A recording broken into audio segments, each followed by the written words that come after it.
with him. I mean, it's exciting. You have a real winner with him. Frankly, the standing ovation said it all. Because I'm a great example of somebody who got to live his dream. My dad sold vegetables on a corner grocery store, and I got to race in Formula One. It's a sport that pushes people right out to the edges and to the boundaries of what might be possible. In the 80s, very good teams could win races and win world championships. In the 90s, it shifted from good to great. It went from great to extraordinary. And I want to give you a bit of a feel for what extraordinary looks like. Hands up, has anybody here ever driven at 200 miles an hour?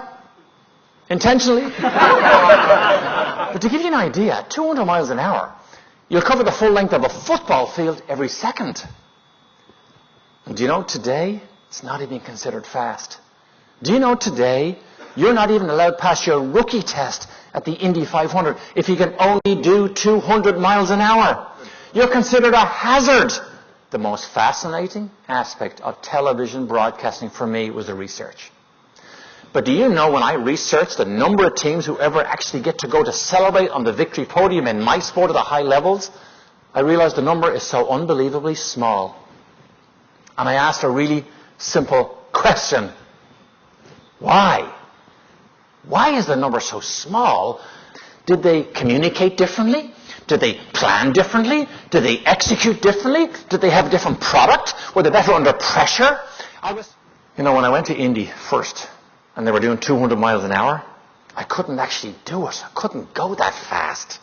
I walked down to a good friend of mine, Mario Andretti, and asked him to please tell me what I didn't understand about this technique.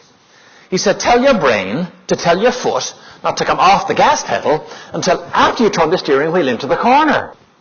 I see the first corner coming. I remember exactly what he said to me, and then the corner's getting really close, and the closer I got, I'm not sure I'm brave enough to do what he said. And then I got really close, and I suddenly thought, do you think he told me the truth? Hunch down, I turn in flat, then I back off the gas just to balance the car a bit. Much faster corner entry speed. I did 202 miles an hour right there because I learned this new technique. And of course I thought he told me the technique to help me. And then I realized he told me the technique to help him. Can you imagine open-wheel racing cars running at 200 miles an hour and a rookie making unusual or abrupt moves? It could be catastrophic. And then I realized the speed we were running, I trusted my life to Mario. Then I realized trust is the very foundation of the great teams who get to go celebrate on that place called the victory podium. And you never build trust faster in our business than sharing what you know with the people beside you to help them get better. Now, when I say that, sometimes people get a bit scared. They think, we're already going as fast as we can. We're already shoving as much into every day as we can. But remember, in my business, it's not about going faster. It's about being faster. And being faster has two key elements. Right people in the right positions doing the right things.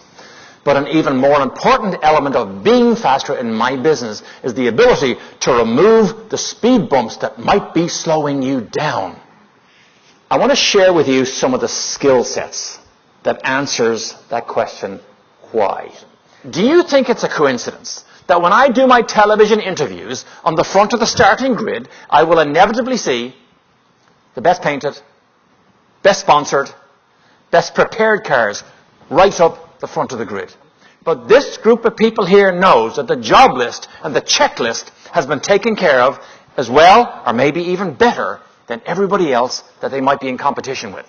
Now, do you think it's a coincidence that when I move to the middle of the grid, I see some pretty good teams there, but these teams are already looking forward to teams of people who've already demonstrated they've done a better job. The race hasn't even started yet.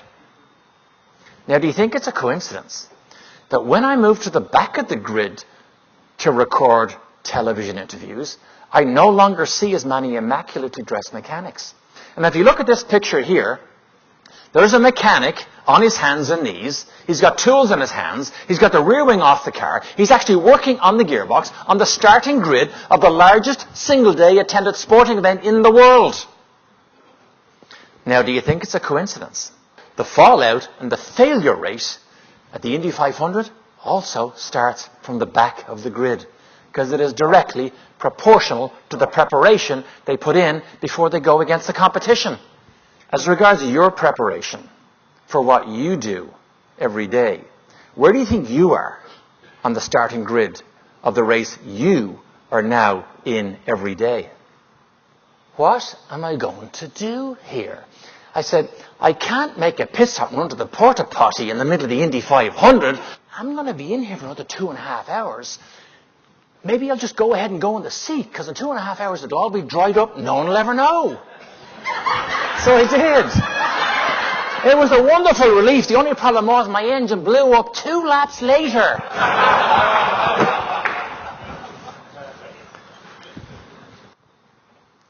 What got you to where you are today may not be good enough to get you where you want to go. And when our teams get pushed to the edge, sometimes they're asked to go beyond their best. You may be asked to go beyond your best in the years to come. A team or a company only becomes fast when enough people in it become fast. Now, if you are asked to stretch and grow in the next coming quarter, year, 2 years, 5 years, and if you don't like it, if it gets uncomfortable, do you think you could get comfortable being uncomfortable? Because the greatest power we all possess is the power to choose. But if you made the choice to add to your giftedness, you can't help but get better. And I promise you, a better you makes a better us. How fast can you get fast? As fast as you want. So I want you to leave here, go out the doors, and be extraordinary for the years to come. Thank you all so much. Thank you. Thank you. Thank you. Thank you. Thank you. Thank you. Thank you. Thank you. Thank you. Thank you. Thank you. Thank you. Thank you.